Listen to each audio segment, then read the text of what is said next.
Hey, comic lovers, Emoney, the old man, and Thor the Dog of Thunder here with us again. Thor has already had a big day today. He just got back from the groomers, got his nails trimmed, and got his fur washed. So when they do all that, can they dull his teeth?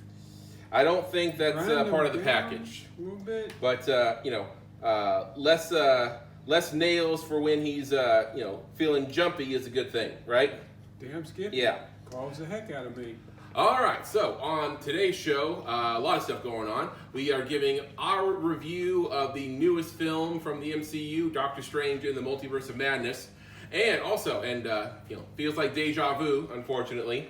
Last week, we said goodbye to one of the legends of the comic book industry. Well, we're doing it again this week, unfortunately, and paying homage to him. Also, we have our comic book reviews and previews. We have our previews of what you can expect at this week's pop-up comic shop. And I think I about covered everything. That's enough. Good Yeah. Lord. All right, so for the old man, I think it's time we told him the truth. This is Back Issues.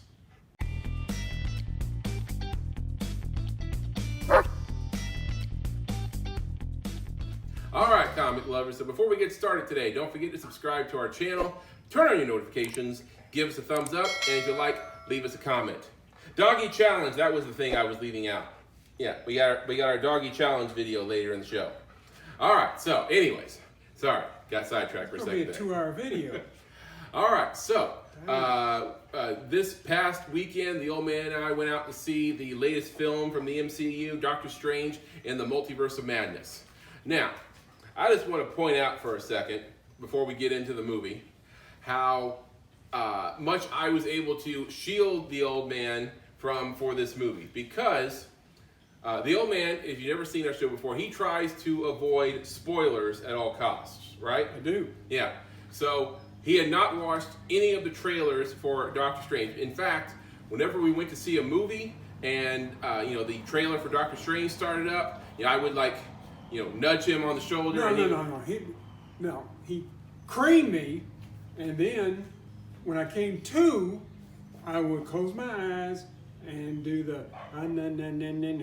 It would be more like. So, anyways. Do y'all believe that?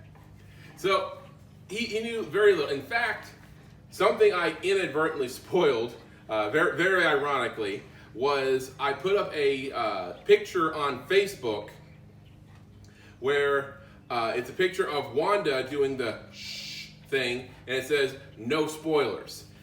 The old man didn't know that Wanda was in Doctor Strange. That's how much he didn't know. I didn't know anything. Yeah, so I spoiled that for him, unfortunately. But, okay, so to give you a little dose of what you missed, spoiler-wise. Hang on. All right, this is where you get warned that there's about to be a bunch of spoilers. Yeah, spoiler alert. So, okay? I think it behooves you to figure out at what point in this video it's over and post it right now so they know what minutes to go to skip it. So there it is right there. Okay. Was it there? Yeah, sure. Okay. Okay. All right. Okay, so this is what the old man missed spoiler-wise. I'm going to tell you right now. Okay, so in the first trailer for Doctor Strange, the things you see that you managed to avoid was one, the Wanda. Well, yeah, Wanda, and also you see, Doctor Strange talking to another Doctor Strange. So there's at least one other version of him in the movie, and then the image where he is the undead Doctor Strange, and all of the shadow creatures are forming 6 more arms around him. They show that image in the trailer. Why? Right, exactly. Why would they show that? Exactly. And him being escorted in handcuffs by the Ultron bots. You see that in the trailer. And then the big spoiler in the first trailer was, he's brought before the council, whatever it is, you don't know in the trailer. And, all these shadowed figures are there. But then you hear the very distinct voice of Patrick Stewart saying, we should tell him the truth. Why? That's what you avoided. Thank you. Yeah. Why would they do that? And then, in the second trailer, you see at the end of the trailer, Captain Carter's shield hitting the wall and getting stuck in there. So, those are the two things you avoided. And also, you see Wanda fighting someone who I was pretty solid was Captain Marvel, but I wasn't positive on it. Well, it turns out now it was Captain Marvel, a version of her. So that's all the stuff you managed to avoid. All right, here's my theory on advertisements and trailers. Marvel and Disney are in a unique position where they have a fan base of people that every time they put a movie out, all you have to do is tell these people the name of the movie and when it's going to drop, and they'll be there. I promise you, if I know that much, I will be there. You've already got my money. Now, there might be 25% of the total people that buy tickets that are muggles, that don't really follow the MCU, that you have to tease a little bit. You don't have to drop Patrick Stewart's voice in there when we've been waiting for the X-Men for years. Yeah. You don't need to ruin that. You don't need to. All you have to do is throw a couple scenes of Doctor Strange throwing some spells, and the muggles will be there. Mm-hmm. So stop spoiling stuff for other people like me. All right, so that's enough about trailers. Now on to the actual movie itself. All right, so the current score for Doctor Strange, on one fan site, it has the second lowest score of any MCU movie from this fan site, fan score. So there's that. It has a 7.5 rating on IMDb right now, and the on Tomato Meter or Rotten Tomatoes, it has a 75% Tomato Meter score, and that's critics' reviews. Audience score is 87%. So audience obviously likes it a little bit more than the critics. So that's what Doctor Strange is dealing with right now. So what is it about Doctor Strange that people had a problem with? Well, I think it was rated PG-13, but it was dark. Yeah, it had some dark tones to it. There was actually rumors that we were going to see zombie Wanda in this movie, because in some of those images where she's chasing Doctor Strange in America, and she's like kind of messed up from her fight with the Illuminati, which we'll get to in a second here. She looked kind of zombie-ish, so people thought we were going to see zombie Wanda from What If in this movie. Well, I had heard rumors that there was going to be zombies. Yeah. Not through trailers or anything, just overhearing a conversation here and there. And I thought that one of the worlds they went to was going to be a zombie world. I mean, Marvel loves their zombie stories. To which they're like in that montage where they they're bursting through all these different universes. One of those might have been the zombie world. Right. But anyway. yeah. All right. So there's that, and it's kind of becomes a horror movie, not a superhero movie.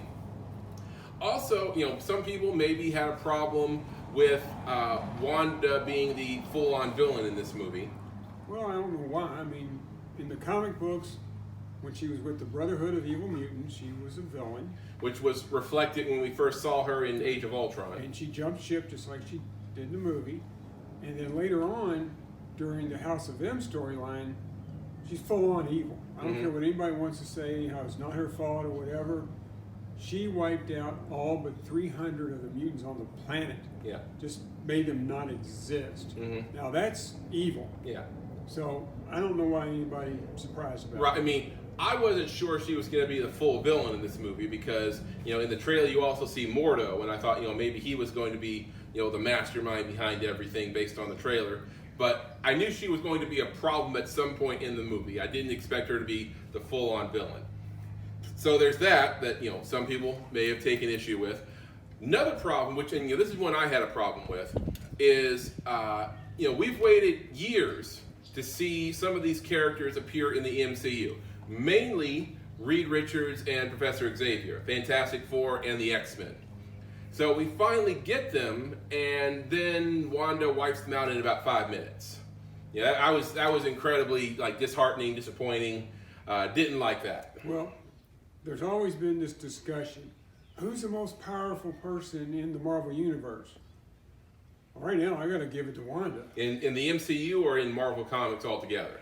Well, you can't do Marvel Comics altogether because you got some huge hitters in that. Right. But in the MCU, yeah, Wanda. Yeah, I mean, there was debate among some with Captain Marvel versus Wanda. Well, I mean, we got a version of Captain Marvel versus Wanda in this movie, and obviously Wanda won out. So, we got to see that, and also we got to see, hey, you're out of the shot here. You need to get in the shot.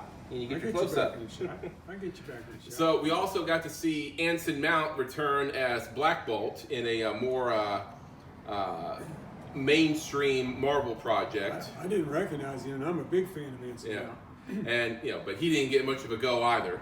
And then finally, Haley Atwell got to play a live action Captain Carter in this movie. She looked good. Mm-hmm. Good. So I'm hoping that we see like other multiverse, infinite possibilities. Hoping we see other versions of these characters. Reed Richards and the FF. They can come into the MCU at any time. Anybody can right now. Right. Mutants are a little more difficult because it's hard to introduce them outside of within our universe because mutants they should have been around the whole time. Well, who's to say they weren't? I mean, that's possible. That's the way I would do it. They have been here. Xavier opens the school and announces to the world that there are mutants. Possible. So then there's that, and I didn't fully. I heard other people talking about it on Facebook. I didn't really appreciate what people were saying when they said that this was the most Sam Raimi thing to ever Sam Raimi. It wasn't until the third act I realized what they were talking about with all the the undead, Doctor Strange, and all the shadow creatures and all that stuff. Like, oh, okay, that's Sam Raimi. And there's another little guest appearance that I'm not going to spoil even for the people that have seen it. You know who it is. Yeah. Well, I want to spoil one thing that people thought was going to be in the movie that ended up not being in the movie. Some people were speculating or heard rumors that Tom Cruise was going to play a Iron Man variant in this movie, but that turned out obviously not to be the case. He was in the running for the part to begin with. Yeah. All right. So there's all that. So and also the ending, because in the ending, ultimately, Doctor Strange was not the one who defeated Wanda. It was really more America who defeated her by showing her that she couldn't have what she wanted, and that it wasn't going to happen for her. And she kind of stopped dead in her tracks after that. Distraught at her own predicament. So maybe the conclusion was people's problem. I don't know, or maybe it's a combination of these things. So doesn't have the best score of any MCU movie, but I still really enjoyed it. I like it. Yeah. So if you want to listen to Emoney and the Old Man's opinion, we ended up giving Doctor Strange in the Multiverse of Madness. We talked it over, and we kind of decided that if we had seen all the spoilers, which of course he did, that it would have been a 3-star movie. But because of the impact of a lot of things that I didn't know was going to be in it, 3.5. 3.5 popcorns out of 4. We do it differently than we do our comic books. Right. All right. So, I told you what the score is on Rotten Tomatoes. So, I've talked a little bit about Everything Everywhere All at Once, which the old man and I saw a few weeks ago, and at least one critic said that it's the greatest multiverse movie ever made. And the tomato meter has it at 96%, audience score 91%, versus 75% tomato meter, 87% audience score for Doctor Strange. And all I can say is, what the hell is wrong with people? That makes no sense. No. And I gave it 1.5 out of 4 for Everything Everywhere All at Once. So if you want my full rant, you can watch the episode 6 reaction video to Moon Knight, where I kind of squeeze in a review of Everything Everywhere All at Once in there. So watch my full rant there. All right, so there is Doctor Strange in the Multiverse of Madness now playing in theaters. Go see it. Make up your own decision about how good it is, and let us know in the comments section.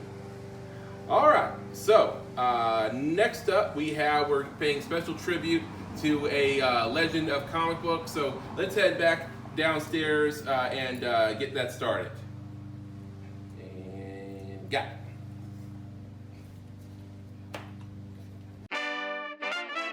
All right, comic lovers. So last week we said goodbye to one comic book legend in the form of Neil Adams. Well, unfortunately, we're doing it again this week. It has not been a good month for the comic book industry.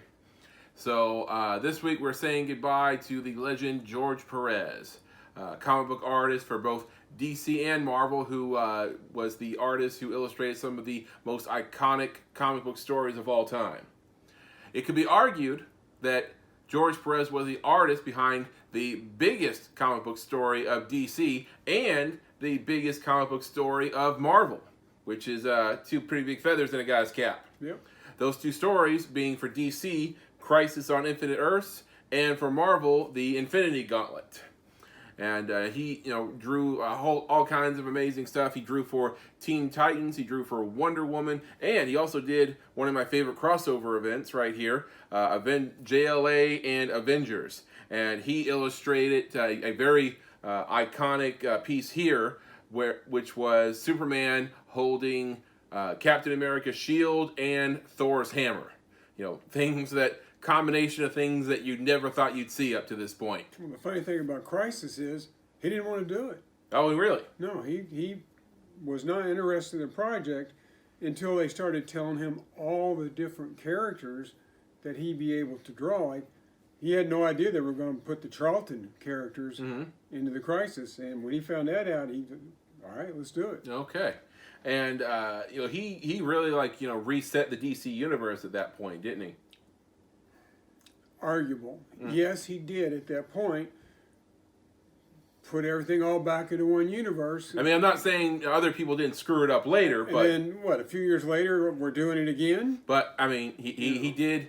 Him and writer Marv Wolfman, they made an attempt to clean up the DC universe with Crisis on Infinite Earths, and they did a great job with that, and they also did a lot of work for Wonder Woman and the Teen Titans. Well, the Wonder Woman series that George Perez did was really the only time that I actually continuously read a Wonder Woman book. Never liked them, didn't really care for the Golden Age stuff, but that particular run where you got all of the Greek gods involved, it was a good read. Yeah. And a lot of artists have modeled their work after George Perez in the future, and he's definitely made an impact on the comic industry. I wish more artists would mimic him, because one of the things about George Perez and guys like Barry Smith is their background work. I mean, so many artists, especially nowadays, have the character and enough to know where they are in the background, but no detail to it. I mean, they just don't want to take the time to do that.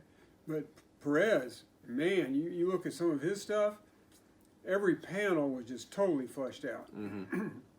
So, definitely made an impact, and his absence will be felt. So, absolutely. Yeah. So, to great artist George Perez. All right, so that does it for the legend. Now let's go into this week's comic book reviews. All right, now, if you've never seen us do this before, we grade these comics on a 5-shield rating system. It's different than the way we review movies. So we give them each 2 scores, one for writing and story and the other one for artwork. And then we combine those 4 scores together to give it an average overall score. And if you've not seen us and don't know how we do this, shame on you. Go back and watch some more videos. Come on. All right, so first up we have our mentions for the week, and we don't say honorable mentions because sometimes we might have something not so nice to say about them. All right. So first up, is one that's very surprising because, what you know what, Marvel has actually put out a decent X-Men comic for a change. Keep in mind, Emoney and I don't really enjoy most of the current X-Men stories. I love the older ones. The John Byrne run on Uncanny X-Men was absolutely freaking incredible. But here lately, it's all about politics. Well, I mean, this one's a little political itself. Well, not nearly as bad as the rest of them, but I mean, X-Men comics has always been a little political, but there's a difference between taking a stand against policy and stuff, and then actually watching people debate in the Congress room or whatever. Yeah, it's like watching C-SPAN. Yeah, exactly. No, thank you. But anyway, here we have giant-size X-Men, Thunderbird, #1. Now, I always liked Thunderbird, and he wasn't around long before they killed him off. He was the first X-Men to die under Xavier's watch. All right, so if you've been reading any X-Men comics lately, you know that they have a way of resurrecting the dead on Krakoa, their sovereign nation. So someone figured out how to bring back people who have been long dead, mainly Thunderbird. So they bring him back, and after a brief adjustment period, he decides to head back home to his reservation, which is unusual because most of the mutants that they bring back stay on Krakoa. Right. He's headed for, what is it, Arizona? I want to say Arizona. He heads to the United States West. Yeah. So he heads back there, and he sees that the reservation is mostly abandoned, and he's like, "What's going on?" So some government types came onto the reservation and said that they need to turn over all of their mutants. And the reservation wasn't having it, so they ended up rounding up just about everyone. Well, Thunderbird storms into the sheriff's station, and he says, "You need to let my people go," in no uncertain terms. And they try to laugh him out of the office, and Thunderbird is not having it. And he ends up tossing some bodies around. And, then the feds show up, and, Thunderbird not showing any intimidation there. And he goes toe-to-toe with I guess you would call him a test tube mutant. I mean, doesn't he kind of have diplomatic immunity now? Yeah, doesn't he? Which is something that we've always hated in our detective shows. Yeah, I mean, any TV show, like Law and Order or something, someone has diplomatic immunity, it's always a pain in the ass. Like, just watch Lethal Weapon 2, and you see what I mean. All right, but anyways, he decides that he's gonna get his people out, and he doesn't not gonna make any negotiations about it. And by the end of the comic book, he's deciding what he's gonna do with his new lease on life, having been resurrected. So it's actually a pretty decent story, which is a big surprise because when the old man told me that we got another X-Men #1 comic, I was like, ugh. But not bad. And the artwork, so-so. I mean, we both gave it 3s for artwork. So Giant Size X-Men Thunderbird #1 ends up with a score of 3.5. So not half bad. All right, next up. All right, next up. We've seen a lot of Scotty Young's artwork, mostly on covers. Sorry. I forgot to point out, if you're an AEW fan, this Thunderbird comic was actually written by AEW superstar Nyla Rose. So, little extra incentive if you're an AEW person. All righty. All right. So, anyways. Back to Scotty Young. We're familiar with his artwork on covers, but I don't think we've read anything that he's written. Mm-mm. So we have a new book from Image called Twig. Very different. All right. So this is a completely alien world. There are no humans or humanoids in this world. Picture it kind of like similar to Neverending Story, just without the human characters. So this guy, or this creature, Twig, wakes up for a new job, and he is supposed to be the new placeling, as told by you see the splash page here, a living mountain with a face. And he's going to be the new placeling, so he goes into the mountain's mouth, and he meets all these miner guys, and they say, you're gonna. He meets guys who are minors. Yeah. And they say he's gonna take this object and he's gonna go on a quest and he's gonna, take it to the cartographer, the pathsayer's place. Now, from what I can tell, a placeling is basically a messenger boy. Yeah, he's a runner. So he does that, and the artwork is pretty amazing. I mean, it's great stuff here. This completely alien world, and they do a great job of illustrating it. Story wise, I was like, yeah, okay. I liked it. Maybe it'll get better, but this first issue, beautiful, but story, eh. So Twig comes out with also has 3.5 shields. 3.5 shields out of 5. And then finally, we have a new one from Image, I think? No, it's Vault Comics. Oh, Vault Comics, okay. And I picked it up because we occasionally like to pick up a fantasy book, the basic Dungeons and Dragons type sword and sorcery story. Well, this one promised to do that. It just didn't really deliver. This is Quest Aside from Vault Comics.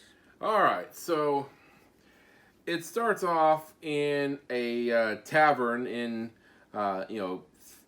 fairly isolated place, and we follow all these characters and different people around the tavern, and for one, a lot of people are singing, not singing like they're on the stage, singing like they're in a freaking musical, and I'm like, what the hell is going on? What is this? What's happening?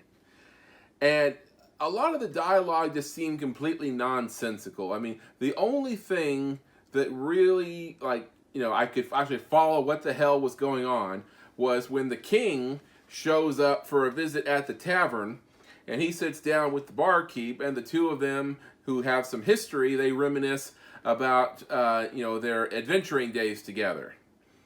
So, okay, that's interesting, that actually makes some sense, but everything else is what the hell's going on? And the artwork I thought was so-so. It got, I told you, it got kind of cartoony in different places. Well, I mean, we both gave it 3s for artwork, so we didn't hate it.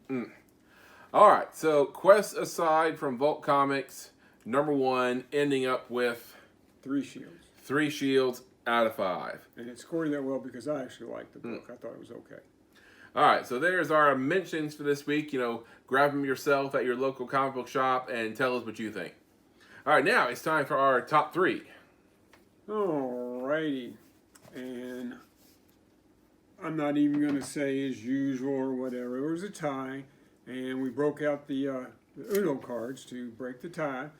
And Emoney, it turns out, doesn't like the draw 4 card. Well, nobody likes the draw 4 card. Well, you really didn't like it because you got smacked around by the draw 4 card a lot.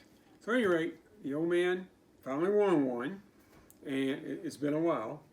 And so if you don't like the order that books 1 and 2 are in this review, tough. It's our show. So, at any rate. So, #3. Flashpoint Beyond, #1 of 6. Now, we just previously reviewed Flashpoint Beyond #0. So, this is technically #1. I don't know why you didn't just go 1 through 7, but whatever. And this is from DC Comics, of course. All right, so if you haven't been reading this, or hopefully you know what Flashpoint is, the original story. So, the world that Barry created in Flashpoint, supposedly he undid it at the end of the Flashpoint story. But Thomas Wayne wakes up and the world that he knows is still going. And like Barry wasn't even here. And this is the version where Thomas survived his son being killed in the alley by Joe Chill. Mm-hmm. Now, and Thomas isn't like his son who became Batman. He is his own guy. Right. Because he went and found Joe Chill and gunned him down. Mm-hmm. He's not opposed to killing people. And also, Martha Wayne, driven to insanity by the sight of her son's death, becomes the Joker in this world. So, Thomas Wayne, he's the only one who seems to remember that this world isn't supposed to exist. So he's going about trying to figure out what's going wrong, what went wrong, and he's convinced himself that Aquaman might hold the answers. And this world is just going to hell in a handbasket because the Amazons and the Atlanteans are at war with each other, and the humans are caught in the middle, and Aquaman is threatening to sink Great Britain into the sea if people don't meet his demands. So Thomas Batman makes his way into Great Britain and attacks Aquaman. And he gets a hold of Wonder Woman's lasso. He got a hold of Wonder Woman's lasso previously, and gets him to tell the truth through the lasso. And he finds out that Aquaman is not his guy, and he doesn't have the answers that he wants.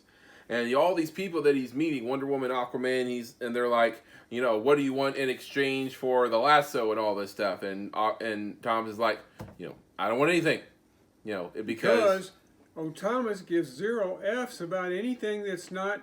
The world going to hell and the sinking of these countries. Like he don't care. Yeah, because if he is successful in his mission and he resets everything in the way it's supposed to be, none of this is going to matter. So he is just on a one-way mission to fix everything. So Flashpoint Beyond, number 1 of 6, our number 3 pick for this week, ending up with 4 shields after we rounded it up. 4 shields rounded up. All right, next up, we have, all 3 of our books this week are DC books. Yeah. So this week, our number 2 spot is Batman Killing Time, number 3. Now, it doesn't say it's a Black Label book, but it sure isn't canon. Yeah, I mean, there's some stuff going on that doesn't quite match up with the regular stuff. For one, Catwoman and Riddler are in a deal together. They're not more than a deal. They're an item. Are they an item? Yeah. Okay. They're romantic. Okay.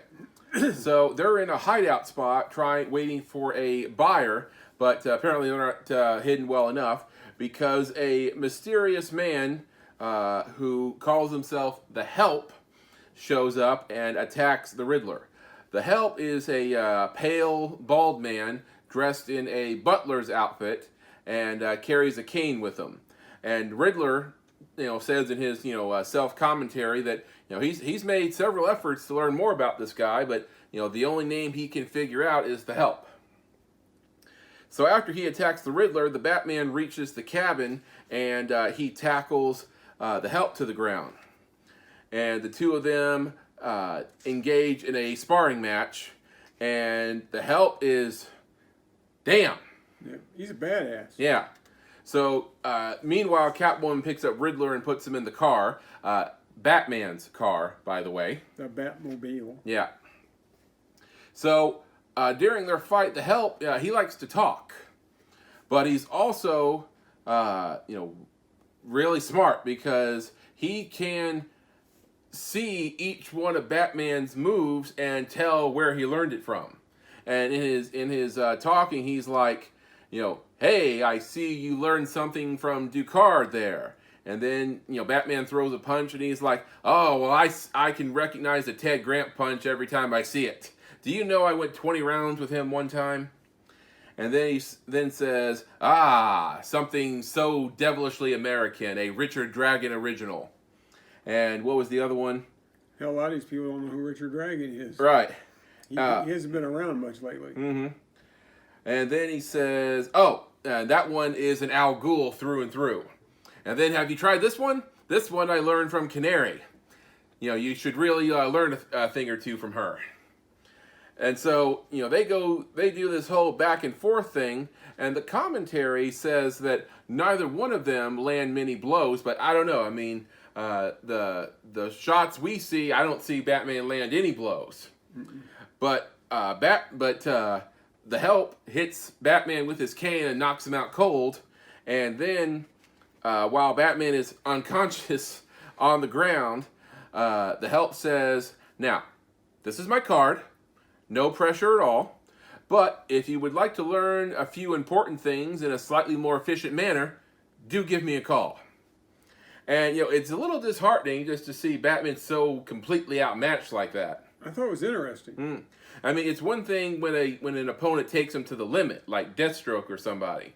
But to see him, like, totally outmatched, I mean, like, damn, what the hell is this guy doing? Winning. So, that's probably the most interesting thing about this whole story. And when Batman comes to and goes chasing after Riddler and Catwoman, he comes to a biker bar nearby, and he takes a bike that isn't his, and he leaves an envelope with $97,438 and a note where he got the motorcycle and says thank you. Just left it laying on the ground. Yeah. So what are the odds that the motorcyclist is going to pick up that envelope? Odds are the first person who comes out in the parking lot is going to get that. Right. So. And also, he carries $100,000, almost $100,000. Well, this Batman is probably still rich. Well, still, I mean, you just think to carry that much cash on you when you go out at night. Anyways, all right. So this is one for you speculators out there because I looked it up. I checked to be sure. This is the first full appearance of the Help, and Killing Time #1 is the cameo appearance of the Help. So, if you're a speculator and, you like first appearance issues, you might want to pick this up if you haven't already. So, I'm hoping it, turns into something in the future.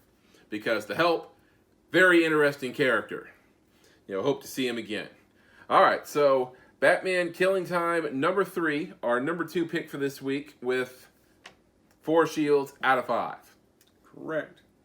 All right, this next one is a book that we both enjoyed for a while, but I'm not sure if it's ever been #1 before. And also from DC, of course, Task Force Z #7. All right.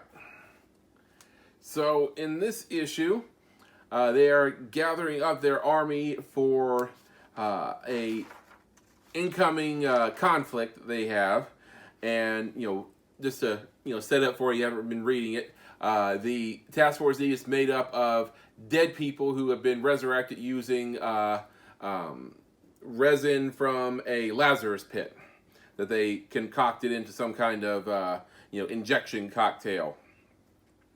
So Two-Face, who is the leader of this group along with Jason Todd, he confronts this lab tech people who have been supplying weapons to terrorist groups, saying they need to shut their operations down.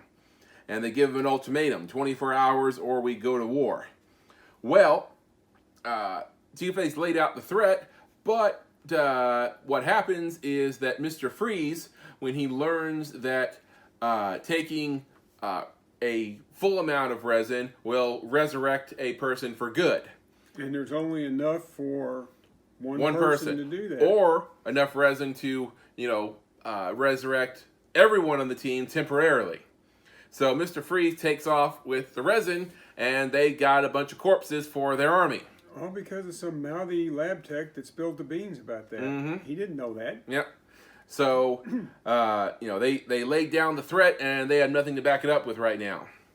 So he asks Jason if he knows where he can find more resin, and he says, I do, but you're not going to like it. And in the tease for next month's episode... I don't tell him. Oh, don't tell him? No. Okay, I won't tell you. You have to read it for yourself. But it's good. It's good. All right, so Task Force Z #7 end up with 4 shields out of 5. All right, so there is our picks for last week's releases. Get them at your local comic book shop. So what is out today? Well, you see how we had 3 DC books, 1, 2, and 3? That won't happen next week. Okay. Because next week, for the first time since we've gotten back into comic books, we're not getting any DC books. No DC books, huh? Now, I'm not saying there aren't any DC books shipping, that there's a normal amount shipping, it's just none of the ones we read. Okay. Go figure. But there is some good stuff coming out. We have Nocterra #10, All right. the science fiction / horror book that we enjoy. The Scorch, the Todd McFarlane book about all the spawns. One of the 2 new Captain America books is coming out. This is the one with Sam Wilson. Okay. Captain America, Symbol of the Truth, #1. And there's also Hulk versus Thor, Banner of War, Alpha. Okay, that's a new one. Yep. So, got some interesting stuff coming out. All right, so that is out. All that stuff is out today. Get them at your local comic book shop. All right, so let's turn it over and let's check out what we're going to have available at this week's pop-up comic shop. All right, so our pop-up comic book shop is happening this Saturday, May the 14th. Correct. Correct. All right, and we are switching our hours up. If you've been to see us this season, we are switching from 8 a.m. to 1 p.m. So we're opening 2 hours early, so you're going to have to get up. All right, so, and if you've never been to our shop before, I've told you guys, we have all kinds of comic books, toys, and DVDs, Blu-rays, both movies and TV shows to get to sell you guys. And, our comic books, we have a few for 50 cents, a lot for $1, and then they go up from there. And toys, we have all kinds of toys and action figures to sell you guys. We don't have enough room to display all of our toys. They rotate every week, okay? So if you've been to our shop 1 week to check out the toys, we're going to have almost all new stuff for you this week. All right, so come check them out. And, hundreds of DVDs and Blu-rays. All right, so just to give you guys a small tease of what you can expect at this week's shop, I have a couple comic books right here. And, I thought I'd show you guys comic books of, what's hot right now. What's going on TV shows and movies. Give you guys a little taste of that. So, here we have The Vision and the Scarlet Witch #12. And this is the first appearance of Billy and Tommy Maximoff. And they will grow up to become Wiccan and Speed. All right, so there's that one right there. Pretty cool.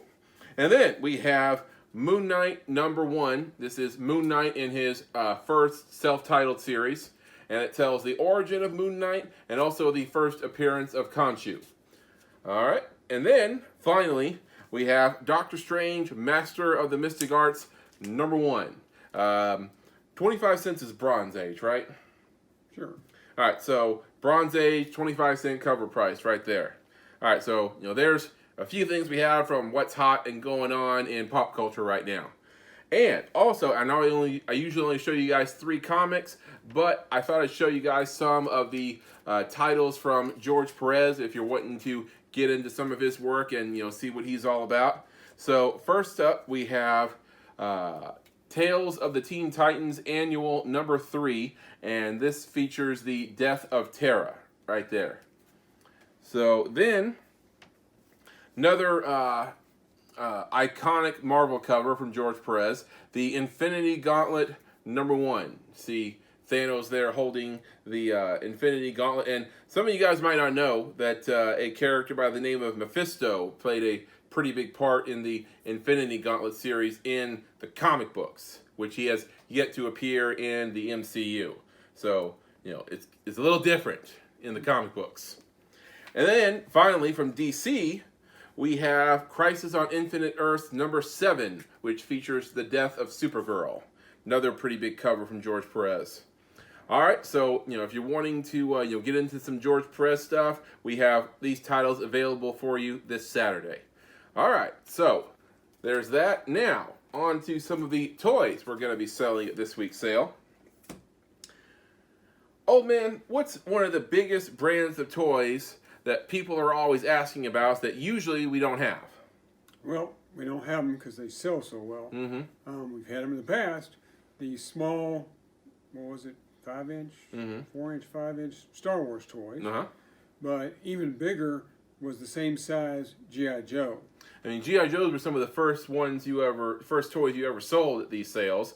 And, you had, a lot of loose figures, and they went away pretty fast. Oh, yeah, the G.I. Joes. I mean, I remember when we finally sold out, 2 guys were fighting over what was left. I mean, it was crazy. And one guy even bought your box of broken G.I. Joes, oh, yeah, right? I had a lot of, just for parts. I'm not talking accessories. I'm talking to... Everybody's familiar with those G.I. Joes, how the crotch would break in them. Broken arms, whatever. It was just pieces of Joes.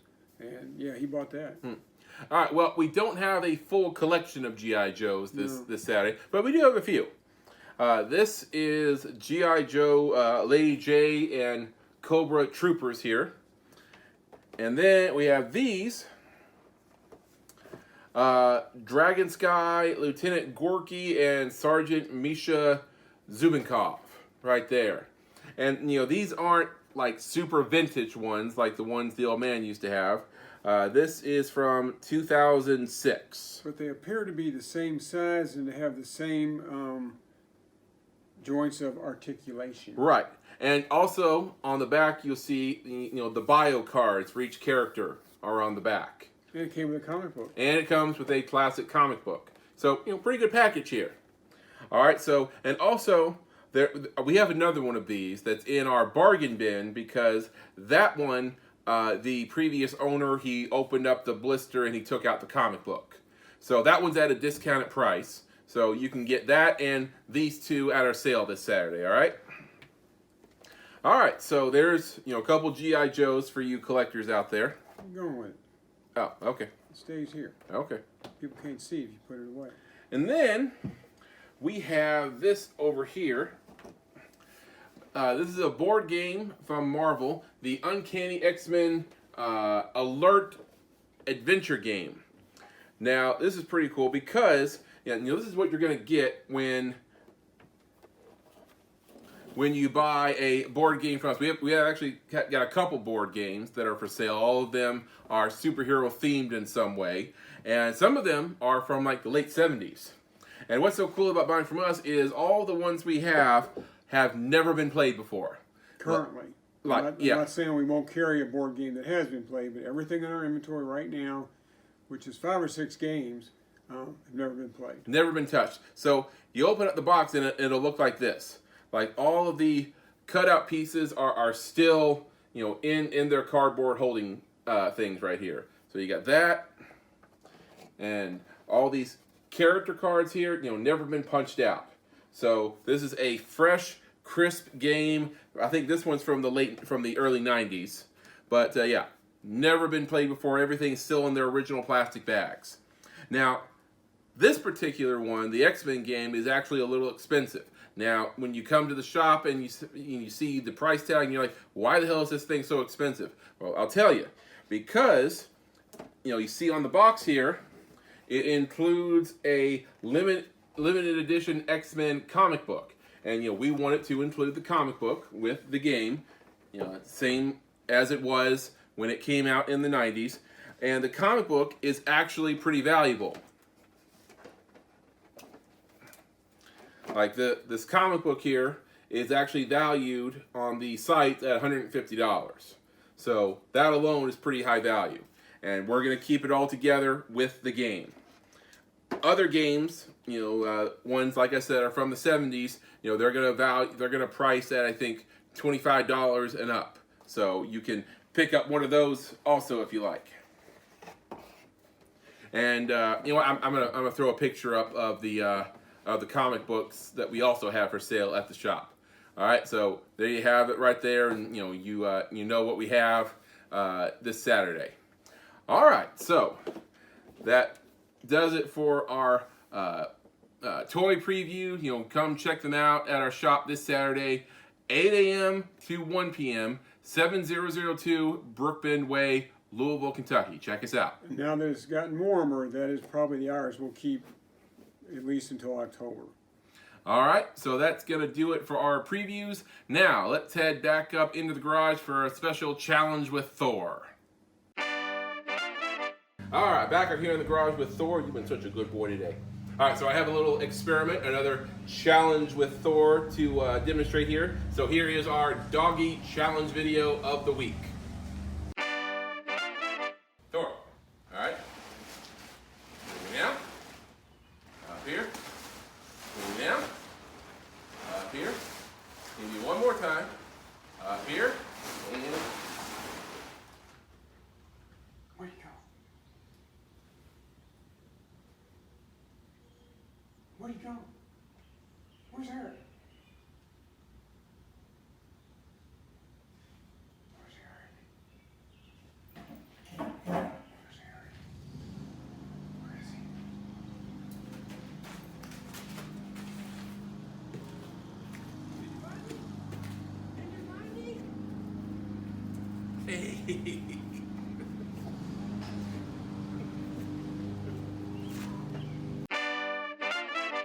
Alright, so that was our doggy challenge video of the week. Did I get you, boy? Did I trick you? Yeah, I got you. Alright, so be sure to stop by the house this coming Saturday, May the 14th, I believe. And check out our pop-up comic shop. It is 8 a.m. to 1 p.m. this Saturday. And we're going to have 2 hours. That's our normal hours. We're not going to be running 10 to 2 like we have these last couple of weeks. Right. So we're going to have comics, toys, DVDs, Blu-rays, all kinds of fun stuff for you guys to check out. All right. And, well, Thor won't be here Saturday, but be sure to check out all his videos. Right, buddy? Hey. There you go. Now you're excited. All right. We'll see you guys on the next one. Excelsior. True believers, let's have a moment. George Perez, Neil Adams, rest in peace.